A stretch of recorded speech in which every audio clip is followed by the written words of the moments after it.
नमस्कार दोस्तों, winners education point में आपका बहुत बहुत स्वागत है। आज के इस वीडियो में हम दोस्तों लोक प्रशासन की पार्ट 2 पढ़ेंगे। हमारी आज की सेकंड क्लास है। पिछले क्लास का हम रिवीजन कर लेते हैं फ्रेंड्स।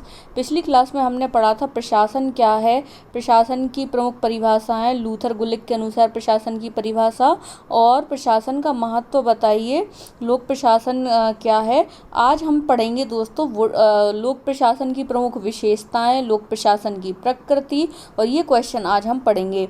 तो चलिए दोस्तों, पहले हम चलते हैं हमारा आज का फर्स्ट क्वेश्चन। वुड्रो विल्सन के अनुसार लोक प्रशासन की परिभाषा लिखिए। कानून को विस्तृत एवं क्रमबद्ध रूप से क्रियान्वित करने का नाम ही लोक प्रशासन है। वुड्रो विल्सन के अनुसार लोक प्रशासन की परिभाषा क्या है फ्रेंड्स? कानून को विस्तृत एवं क्रमबद्ध रूप से क्रियान्वित करने का नाम ही लोक प्रशासन है। लोक प्रशासन की अब आपको प्रमुख विशेषताएं बतानी है। प्रमुख लोक प्रशासनिक व्यवस्थाएं निम्न हैं। इसमें लोक प्रशासन द्वारा लोक नीतियों का निर्माण व उनका क्रियान्वयन होता है। क्या होता है फ्रेंड्स? लोक प्रशासन द्वारा लोक नीतियों का निर्माण होता है और उनका क्रियान्वयन होता है। इसमें अधिकारियों के कार्य स्पष्ट होते हैं। जैसे दोस्तों प्रशासन में हर व्यक्ति का, जैसे अगर कोई प्यून है तो उसका कार्य निर्धारित रहेगा, अधिकारी है उसका, क्लर्क है उसका। तो लोक प्रशासन में सभी अधिकारियों के कार्य स्पष्ट होते हैं। इनमें उद्देश्य की प्राप्ति हेतु सामूहिक प्रयास होते हैं। इसमें उद्देश्यों की प्राप्ति हेतु सामूहिक प्रयास होते हैं। इसमें नियमों के अनुसार कार्यों का निर्देशन और संचालन किया जाता है। नियमों के अनुसार कार्यों का निर्देशन और संचालन किया जाता है। लोक प्रशासन सरकार की कार्यपालिका शाखा से संबंधित होते हैं। देखिए दोस्तों, एक बार फिर से रिवीजन कर लीजिए। इसमें अधिकारियों के कार्य स्पष्ट होते हैं। इसमें उद्देश्य की प्राप्ति हेतु सामूहिक प्रयास होते हैं। इसका क्या मतलब है? जैसे दोस्तों, अगर किसी संगठन है, जैसे मान लीजिए कि ज़्यादा खर्चा हो रहा है और कोई काम करना है, जैसे मान लो जैसे कोई प्रोजेक्ट है, जैसे कि किसी भी संगठन में कोई स्कूल कॉलेजों में कोई प्रोजेक्ट आए तो उसके लिए टीचर से लेकर प्यून, वरिष्ठ अधिकारी, प्रिंसिपल, सभी लोग एकजुट प्रयास करेंगे। तो इसमें लक्ष्य प्राप्ति हेतु सामूहिक प्रयास किए जाते हैं। फिर लोक प्रशासन सरकार की कार्यपालिका शाखा से संबंधित होता है। अब नेक्स्ट दोस्तों, लोक प्रशासन की प्रकृति के बारे में बताइए। लोक प्रशासन की प्रकृति के बारे में बताना है। तो दोस्तों ये नया क्वेश्चन है और इम्पोर्टेंट है। तो लोक प्रशासन एक गतिशील विषय है। मुख्यतः इसकी दो प्रकृति देखने के लिए मिलती हैं। एक प्रकृति है दोस्तों इसकी एकीकृत एवं प्रबंधकीय दृष्टिकोण से, और दूसरी है लोक प्रशासन कला या विज्ञान के दृष्टिकोण से। तो इसकी प्रकृति दो रूपों में देखने के लिए मिलती है। एकीकृत एवं प्रबंधकीय दृष्टिकोण तथा लोक प्रशासन कला या विज्ञान के रूप में। अब दोस्तों इसमें से भी नए नए क्वेश्चंस बनते हैं। लोक प्रशासन की एकीकृत प्रकृति को समझाइए। यहाँ दृष्टिकोण और प्रकृति एक ही है, इसलिए आप कंफ्यूज मत होइए। अगर प्रश्न में प्रकृति आता है तब भी आपको यही उत्तर लिखना है, और दृष्टिकोण आता है तब भी आपको यही आंसर करना है। तो लोक प्रशासन के एकीकृत दृष्टिकोण को समझाइए। इसमें क्या है दोस्तों? एकीकृत दृष्टिकोण में एक निश्चित उद्देश्य की प्राप्ति के लिए संपादित की जाने वाली क्रियाओं के योग को ये जो एकीकृत दृष्टिकोण कहते हैं। क्या है फ्रेंड्स? किसी निश्चित उद्देश्य की प्राप्ति के लिए की जाने वाली क्रियाओं के योग को एकीकृत दृष्टिकोण कहते हैं। इसका उदाहरण क्या है दोस्तों एकीकृत दृष्टिकोण का? इसका उदाहरण है दोस्तों एकीकृत दृष्टिकोण, जैसे संदेशवाहक का एक निश्चित उद्देश्य की प्राप्ति हेतु वह कार्य करता है कि उसका काम क्या रहता है? एक संदेश को एक स्थान से दूसरे स्थान तक ले जाना। तो एक संदेशवाहक का ये कार्य होता है। वैसे ही फिर सफाई कर्मी का क्या एक निश्चित उद्देश्य की प्राप्ति हेतु इनके द्वारा काम किए जाते हैं। जैसे चौकीदारों के काम है, सफाई कर्मी के हैं, संदेशवाहकों के हैं। फिर है दोस्तों कि इस विचारधारा को एकीकृत दृष्टिकोण को कौन कौन से विद्वानों ने अपनाया।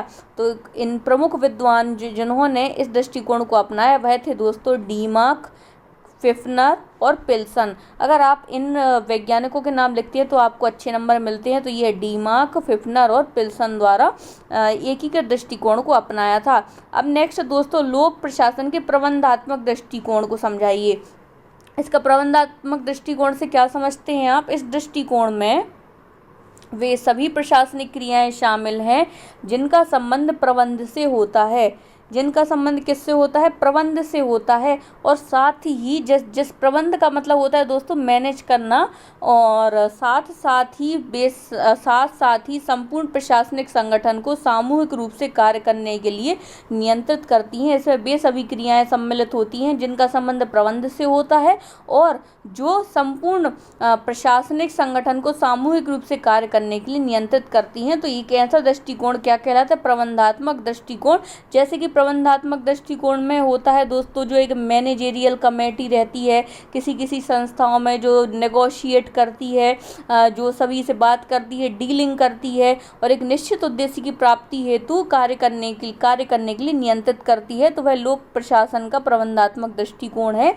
इससे संबंधित विद्वान है दोस्तों साइमन, थॉमसन और स्मिथ वर्ग। साइमन, थॉमसन और स्मिथ वर्ग कौन से प्रबंधात्मक दृष्टिकोण से संबंध रखते हैं।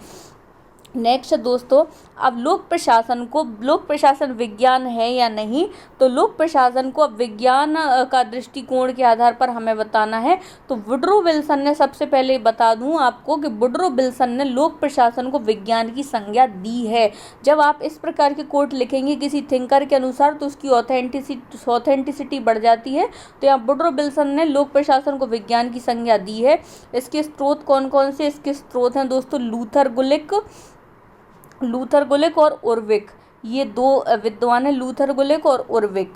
तो इन्होंने विज्ञान की संज्ञा दी, विज्ञान के रूप में इन्होंने लोक प्रशासन को माना है। इनके अनुसार क्या है दोस्तों, विज्ञान मानने के पीछे इनके क्या तर्क हैं कि लोक प्रशासन का अध्ययन क्रमिक रूप से किया जाता है। इसमें परिकल्पना, तथ्यों का संग्रह, तथ्यों की पुष्टि, तथ्यों का वर्गीकरण, तुलनात्मक अध्ययन, संश्लेषण वैज्ञानिक तरीके से किया जाता है। अतः उपरोक्त तर्कों के अनुसार इसे विज्ञान माना जा सकता है। देखिए आप चाहे तो इसका स्क्रीनशॉट भी ले सकते हैं फ्रेंड्स कि इसको विज्ञान के रूप में क्यों माना गया है। लोक प्रशासन का अध्ययन क्रमिक रूप से किया जाता है इसलिए क्योंकि विज्ञान का अध्ययन भी क्रमिक रूप से किया जाता है। और दोस्तों आप इसमें ये भी लिख सकते हैं, विज्ञान की परिभाषा भी है कि प्रकृति के क्रमबद्ध ज्ञान को ही विज्ञान कहते हैं। तो यहाँ पर देखिए क्रमिक रूप से इसका अध्ययन किया जा रहा है। इसमें परिकल्पना, तथ्यों का संग्रह, तथ्यों की पुष्टि, तथ्यों का वर्गीकरण, तुलनात्मक अध्ययन, संश्लेषण वैज्ञानिक तरीके से किया जाता है। अतः उपरोक्त तर्कों के आधार पर इसे विज्ञान माना गया है।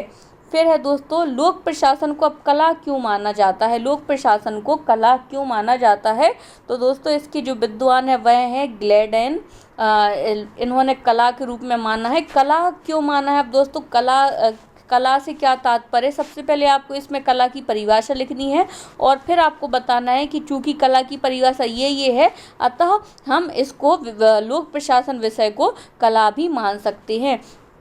कला में क्या क्या कहा है दोस्तों, कला में विज्ञान की आवश्यकता होती है। कला किसी भी ज्ञान को व्यवहार के रूप में लाती है, इसके लिए व्यक्ति को अभ्यास की आवश्यकता होती है। अतः लोक प्रशासन को भी अभ्यास की ज़रूरत होती है और एक अधिकारी को अच्छा प्रशासक बनने के लिए प्रशिक्षण और अनुभव की ज़रूरत होती है। लोक प्रशासन में विशेष रुचि व गुण की ज़रूरत होती है। जिस प्रकार से कला एवं उसकी